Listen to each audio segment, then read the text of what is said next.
देख रहे हैं हेडलाइंस 24। मैं हूं आपके साथ शहाना खान। शुरू करते हैं आज की हेडलाइंस के साथ। यूपी से सामने आया हैरान करने वाला वीडियो। नदी में फेंक रहे थे कोरोना संक्रमित का शव। सऊदी अरब ने 11 देशों से ट्रैवल बैन हटा दिया। लिस्ट में अमेरिका और ब्रिटेन शामिल, लेकिन अभी भारत का नाम नहीं। दिल्ली में लॉकडाउन एक और हफ्ते के लिए बढ़ा दिया गया है, लेकिन कंस्ट्रक्शन और फैक्ट्रियों में कामकाज को लेकर छूट दी गई है। एम्स प्रमुख रणदीप गुलेरिया ने कहा है कि भारत ने जुलाई के अंत तक हर एक दिन 1 करोड़ लोगों को वैक्सीन लगाने का लक्ष्य रखा। पश्चिम बंगाल की मुख्यमंत्री ममता बनर्जी ने प्रधानमंत्री मोदी पर अपमानित करने का आरोप लगाया।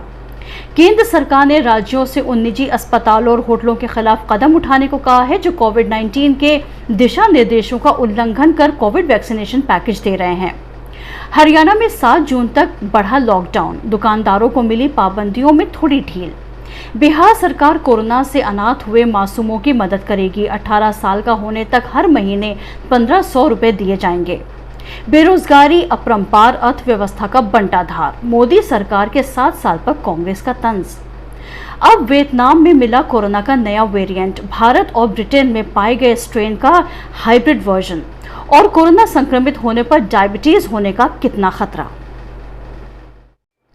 आइए देखते हैं कुछ खास खबरें। सबसे पहली खबर यूपी से।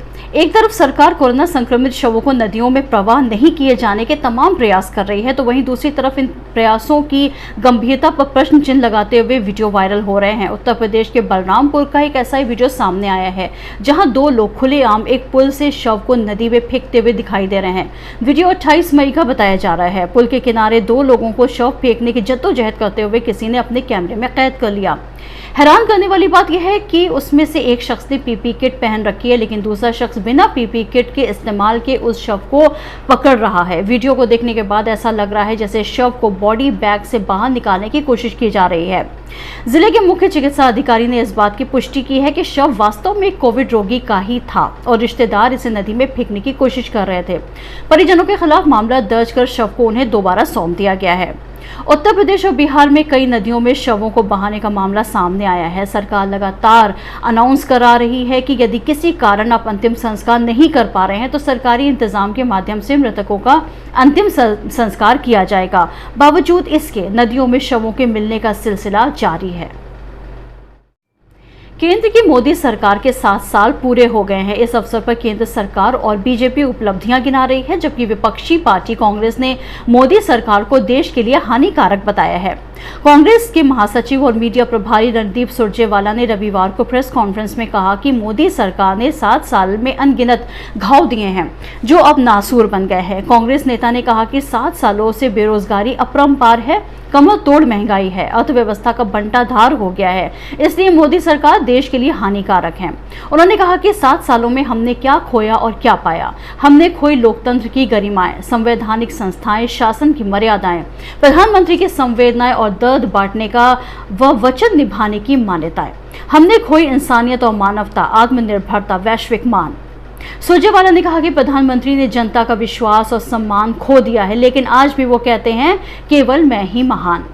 सुरजेवाला ने कहा कि मोदी सरकार के 7 साल में हमने क्या पाया? सिर्फ नफरत और बंटवारे का साया, झूठी नोटबंदी और जीएसटी की माया, फरेब और जुमलों की छाया, गंगा मैया में बहती हजारों लाशें, उन्नाव, प्रयागराज और कानपुर में मिट्टी में के तले दबी सांसें, सरयू तट पर उतारी जा रही लाल चुन्नियां, शमशान घाट की नई चुनी, ऊंची ऊंची दीवारों के पीछे दहकती आग की चिमनियां। उन्होंने कहा कि क्या ये सब मेरी भारत माँ के संस्कार और संस्कृति हो सकती है? बिल्कुल नहीं।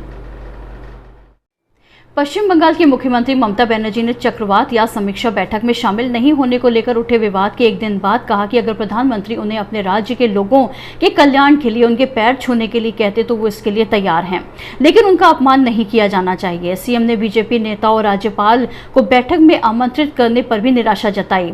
ममता ने कहा, पीएमओ ने मुझे अपमानित किया और मेरी छवि खराब करने के लिए ट्वीट किए। जब ये बैठक पीएम और सीएम के बीच होने वाली थी तो बीजेपी नेताओं और राज्यपाल को चक्रवात की समीक्षा बैठक के लिए क्यों बुलाया गया? मुझे अपमानित महसूस हुआ। बनर्जी ने पीएम मोदी से मुख्य सचिव अल्पन बंदोपाध्याय को वापस दिल्ली बुलाए जाने के आदेश को वापस लेने का भी अनुरोध किया।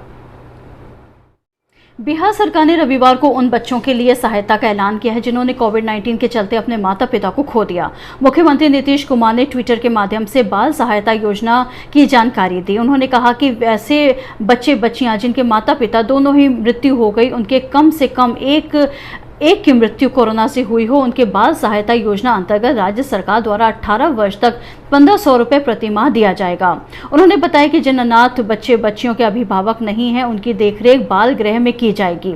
ऐसे अनाथ बच्चियों का कस्तूरबा गांधी बालिका आवासीय विद्यालय में प्राथमिकता पर नामांकन कराया जाएगा।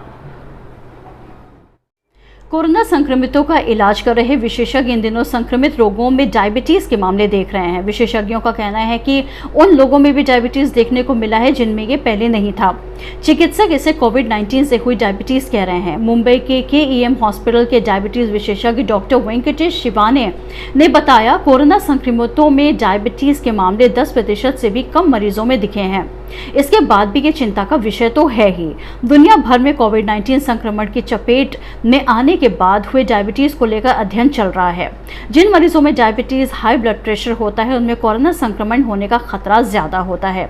डायबिटीज होने से हृदय संबंधी रोग का खतरा क्यों बढ़ता है, इसके बारे में जानने से पहले ये जानना जरूरी है कि कोरोना संक्रमित होने के बाद शुगर का लेवल क्यों बढ़ता है।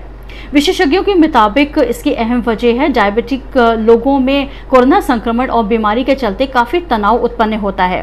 तनाव से शुगर का लेवल बढ़ता है। इलाज के दौरान स्टेरॉइड के सेवन से भी शुगर की मात्रा बढ़ती है। जिन लोगों में डायबिटीज के लक्षण कभी नहीं थे, उनमें भी संक्रमण के बाद तेजी से शुगर का स्तर बढ़ता है। वियतनाम में कोविड-19 का नया स्ट्रेन वेरिएंट खोजा गया है जो हवा में तेजी से फैलता है। स्वास्थ्य अधिकारी ने शनिवार को इसकी पुष्टि करते हुए इसे भारत और ब्रिटेन में पाए जाने वाले स्ट्रेन का कॉम्बिनेशन बताया है। वियतनाम देश का एक बड़ा हिस्सा कोरोना महामारी के प्रकोप से जूझ रहा है, जिसमें वहां के बड़े औद्योगिक शहर ई और हो ची मिन्ह शामिल हैं। स्थानीय मीडिया के अनुसार स्वास्थ्य मंत्री गुएन थान लोंग ने शनिवार को महामारी पर चर्चा के लिए रखी गई एक बैठक में बताया कि हमने कोरोना वायरस के स्ट्रेन का नया वेरिएंट खोजा है, जो कि भारत और ब्रिटेन में पाए गए स्ट्रेन का हाइब्रिड वर्जन है। इस स्ट्रेन की जानकारी देते हुए उन्होंने बताया कि ये हवा में तेजी से फैलता है। इसके संपर्क में आते ही गले में इन्फेक्शन और कफ की शिकायत बढ़ने लगती है। साथ ही ये वायरस आसपास तेजी से फैलता है। हालांकि उन्होंने नए स्ट्रेन के मामलों की संख्या नहीं बताई है, लेकिन ये जरूर कहा है कि जल्दी इसे जेनेटिक स्ट्रेन के मैप में दर्ज कराएंगे। वियतनाम के central institute of hygiene and epidemiology ने शनिवार को एक बयान जारी करके कहा कि उनके वैज्ञानिकों ने इस जीन म्यूटेशन को 32 मरीजों के 4 सैंपलों में दर्ज किया है।